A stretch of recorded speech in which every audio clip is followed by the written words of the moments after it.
असलामुअलैकुम जी, क्या हाल है मेरे भरावों? ठीक हो? तबीयत से ठीक है, फिटफाट हो? तो भाई तुम इस टाइम देखते पे यूट्यूब चैनल पिंड मुंडा टू। तो अज बिरा थोड़ा चक्कन गया दुध का, वेखो पिछले दुध के ड्रम लड्डे होया।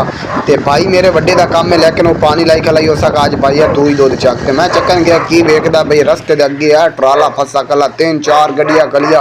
तो तुम हम सोचते पे उस ट्राले की है, तो ट्राले भाई भट्ठे आसे कोई कुरा वगैरह लाई जाते आ। तो लेकिन रस्ते ओली साइड बह गई है खाले दे विच। गड्डिया ने जोर ला ला के नहीं निकला, फिर उन्होंने रोसी मंगावना पै गया। रोसी आया खलाए तो जनाब हूँ ना ट्राले की कढ़न की कोशिश कर रहे हैं, लेकिन उतो वजन मेरे हिसाब के मुताबिक तकरीबन 500 या 1000 मन हो सी। तो आ वेखो भाई और टायर वगैरह सफाई करते पे आ। तो उस तो बाद तुम मेरी वीडियो एंड तक वेखनी है, पूरी वेखनी है। मेरे चैनल में सबसक्राइब करना है, वीडियो में लाइक करना और शेयर जरूर करना है। अच्छा, काफ़ी सारे भाई यार मैनू कमेंट कर दिया कुछ तो सुगड़ी सियानी के बारे, तो उस बाद वीडियो इंशाल्लाह बनावांगे। उस वीडियो का तुम इंतजार करना। उसी जिन्होंने भाई ने मेरे चैनल में सबसक्राइब वाली तक नहीं किया, वो मेहरबानी करके मेरा चैनल सबसक्राइब कर ला मैंने, वीडियो में लाइक कर ला मैंने और शेयर जरूर कर ला मैंने। अच्छा लै भाई सफाई वगैरह टायरा तो हो गई है, बाकी हम अजे तैयार करते पे ताकि अच्छा जी धक्का लगा जंजीर वगैरह लाते पे। तो वेखते भाई की बनता वा। बाकी आ रोसी तो रूसी है, एक अगे ट्रैक्टर है एक पीछे ट्रैक्टर है।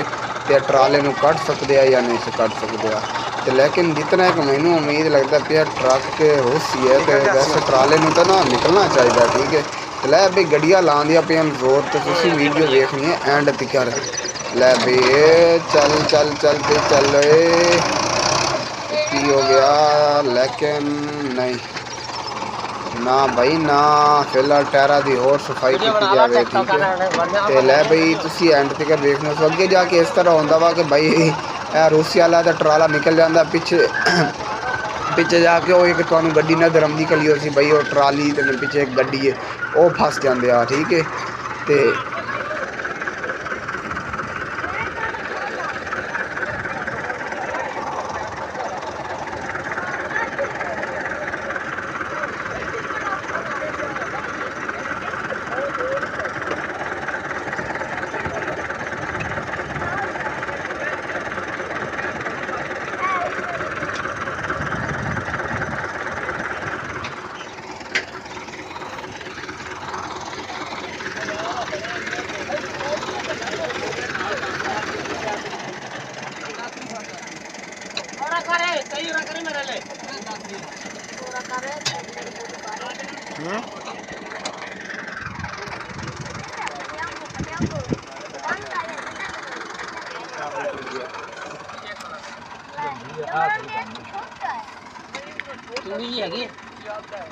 रात्रि फड़ा दो यार, नो परा पे ये तो मैं साफ करता पायलट ही तू दाते ही पढ़ाई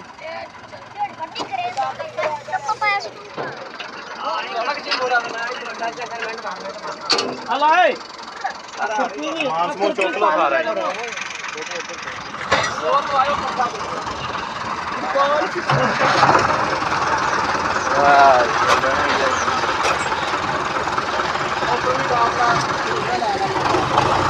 हेलो चौथा लाइन चौथा तेरा रूसीना नहीं क्या करना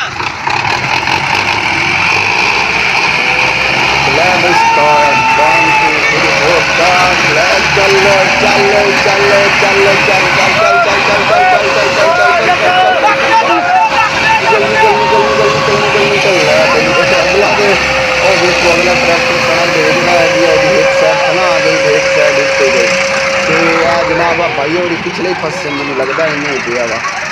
तो यह देखो अगले ना जरा रूसी का अगला दूसरा टायर है वो जनाब मैं तुम्हें विखेंदा वा। जो अगला ट्रैक्टर छिकन वाला है वो पिछले टायर के बज गया की करते उस बाद कट्टना सी दूआ ट्रैक्टर सी कट्टी। तो मैंने दुध नहीं आती पई है लेट, मैं परेशान कला। मैं आंदा यार पता नहीं कि टाइम हो सी, रस्ता साफ हो सी, तो मैं अगर निकलता क्योंकि जितों मैं दुध चक्कन जाऊँगा रस्ता ही एक ही है। तो लै भैया देखो ट्रैक्टर बेचारा पिछले कटदा कटदा मार गया। है देखो यदि एक साइड बिल्कुल थले बह गई, तो हूँ इनू कट्टन से दूसरे ट्रैक्टर में तो इन्होंने मंगावना पौना है। तो यह वेखो ये जनाब दून कटदा कटदा ट्रैक्टर वाली फस गया। तो मैं हूँ थोड़ा बिरा हौले हौले चला वा पिछे वापसी, क्योंकि मैं दुध चकना वा। तो मजे की गल है कि मेरा अज एक ना